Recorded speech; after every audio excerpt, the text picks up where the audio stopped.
Hello, welcome back Niji home diaries. ഇന്നത്തെ recipe chicken ഹനീത്താണ്. അതിനുള്ള മസാല ആദ്യം തയ്യാറാക്കാം. 3 സ്പൂൺ മല്ലി, 2 സ്പൂൺ കുരുമുളക്, ചെറിയ 2 സ്പൂൺ ജീരകം, 4-5 പട്ട, ഏലക്ക. ഇത് നമുക്ക് ചെറിയ തീയിൽ നന്നായിട്ടൊന്ന് ചൂടാക്കിയെടുക്കാം. കരിഞ്ഞു പോകാൻ പാടില്ല. അതുകൊണ്ട് തീ എപ്പോഴും കുറച്ചിരിക്കുന്നത്. നമുക്ക് ഫൈൻ പേസ്റ്റ് പൊടിച്ചെടുക്കാം. അത് ക്ലീൻ ചിക്കനിലോട്ട് ചേർക്കാം. ഉപ്പ്, ചില്ലി ഫ്ലേക്സ്, പകുതി നാരങ്ങ നീര് എന്നിവ ചേർത്ത് നമുക്ക് നന്നായിട്ട് മിക്സ് ചെയ്ത് 1 മണിക്കൂർ റെസ്റ്റ് ചെയ്യാം. അതിനുശേഷം നമുക്ക് മസാല തയ്യാറാക്കേണ്ട ക്യാപ്സിക്കം ഒന്ന് വലിയ സൈസ് ക്യാപ്സിക്കം ആയതുകൊണ്ടാണ് ഒന്നെടുത്തത്. പിന്നെ 4 സവാളയാണ് ഞാനിവിടെ എടുത്തിട്ടുള്ളത്. മീഡിയം സൈസ് ആയതുകൊണ്ടാണ് 4 സവാള എടുത്തത്. വലിയ സവാള ആണെങ്കിൽ 2 മതിയാകും. അത് നമുക്ക് നല്ല ചെറുതായിട്ട് കട്ട് ചെയ്തെടുക്കാം.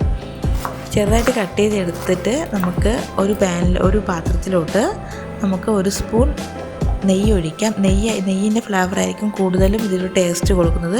സൺഫ്ലവർ ഓയിൽ വേണമെങ്കിലും യൂസ് ചെയ്യാം. വെളിച്ചെണ്ണ യൂസ് ചെയ്യരുത്, അതിൻ്റെ ഒരു ടേസ്റ്റിന് വ്യത്യാസം ഉണ്ടാവും. എന്നിട്ട് നന്നായിട്ട് നമുക്കൊന്ന് വഴറ്റി കൊടുത്ത് അതിനുശേഷം നമുക്ക് അതിലോട്ട് ഒരു ഡ്രൈ നാരങ്ങ ചേർക്കാം. ഇനി നമുക്ക് ആ ചിക്കൻ്റെ പീസും കൂടി ഇട്ട് ഒരു 15 മിനിറ്റ് അടച്ചു വയ്ക്കാം.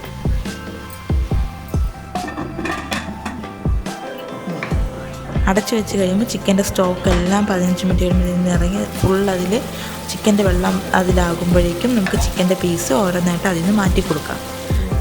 ഓരോ പീസായിട്ട് അതിൽ നിന്ന് എടുക്കണം. ആ ചിക്കൻ്റെ എല്ലാ സ്റ്റോക്കും ആ വെള്ളത്തിൽ ഇറങ്ങിയിട്ടു. അതാണ് ശരിക്കും റൈസിനൊരു നല്ലൊരു ടേസ്റ്റ് കൊടുക്കുന്നത്. ഇനി അതിലോട്ട് നമുക്ക് റൈസിന് ആവശ്യമായിട്ടുള്ള വെള്ളം ചേർക്കാം. ഞാൻ 2 ഗ്ലാസ് അരി എടുത്തിട്ടുള്ളത്, അതുകൊണ്ടാണ് 3 ഗ്ലാസ് വെള്ളം ചേർക്കുന്നത്.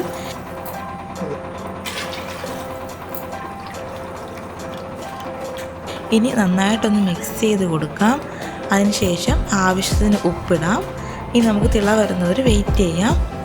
നന്നായിട്ട് തിളയ്ക്കുമ്പോൾ മാത്രമേ അരി ഇട്ട് കൊടുക്കാവൂ. നന്നായിട്ട് അരി ഇപ്പം തിളച്ച് വരുന്നുണ്ട്. നമുക്കിനി കഴുകി മാറ്റി വെച്ചിരിക്കുന്ന ബസ്മതി റൈസ്, ഞാൻ നീളമുള്ള റൈസാണ് ഉപയോഗിച്ചിട്ടുള്ളത്.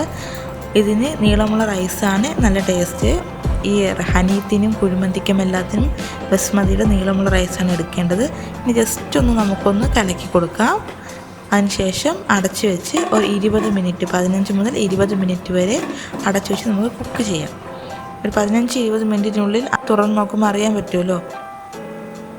ഇപ്പം ശരിക്കും 15 മിനിറ്റ് കഴിഞ്ഞപ്പോഴേക്കും റൈസ് നല്ല വെന്തിട്ടുണ്ട്. ഇനി നമുക്ക് ആ മാറ്റി വെച്ച ചിക്കൻ പീസില്ലേ, ആ ചിക്കൻ പീസിൽ നമുക്ക് കുറച്ച് ഓയിൽ ഒഴിച്ച് ജസ്റ്റ് 2 സൈഡും ചെറുതായിട്ടൊന്ന് ഫ്രൈ ചെയ്തെടുക്കാം. ഡീപ്പ് ഫ്രൈ ആവാൻ പാടില്ല, ജസ്റ്റ് ചെറുതായിട്ടൊന്ന് ഫ്രൈ ചെയ്യാനേ പാടുള്ളൂ. ചെറുതായിട്ടൊന്ന് 2 സൈഡും മറിച്ചും തിരിച്ചും ഇട്ട് കൊടുത്തിട്ട് ഫ്രൈ ചെയ്തെടുക്കാം.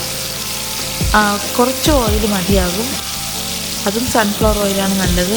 ഒരിക്കലും വെളിച്ചെണ്ണ യൂസ് ചെയ്യരുത്. തിരിച്ചും മറിച്ചുവിട്ട് അതിന് 2 സൈഡും ഒരു ലൈറ്റ് കളർ മാറുമ്പോൾ നമുക്കത് നമ്മൾ വേവിച്ച് വെച്ചിരിക്കുന്ന റൈസിലോട്ട് വെച്ച് കൊടുക്കാം. ഓരോ പീസായിട്ട് ഓരോ സൈഡിലോട്ടും മാറ്റി വെച്ച് കൊടുക്കണം. അതിനുശേഷം നമുക്കിത് അടച്ച് വെച്ച് ഒരു 5 മിനിറ്റ് ചെറിയ തീയിൽ വേവിക്കാം. ചെറിയ തീയിടാൻ പാടുള്ളൂ, ഇല്ലെങ്കിൽ കരിഞ്ഞു പോകും അരിയുടെ അടിഭാഗം. അപ്പോഴേക്കും നല്ലൊരു മണവും ഈ ചിക്കൻ്റെയും ആ റൈസിൻ്റെ എല്ലാം നല്ലൊരു മണം വരും. അത് നമുക്ക് തക്കാളി ചട്നിയും കൂട്ടി കഴിക്കാം. എൻ്റെ ചാനൽ ഇഷ്ടമായാൽ please like and subscribe, all എന്ന ബട്ടണും കൂടി ക്ലിക്ക് ചെയ്യണേ. നിങ്ങളുടെ അഭിപ്രായങ്ങൾ കമൻറ്റ് ചെയ്യുക.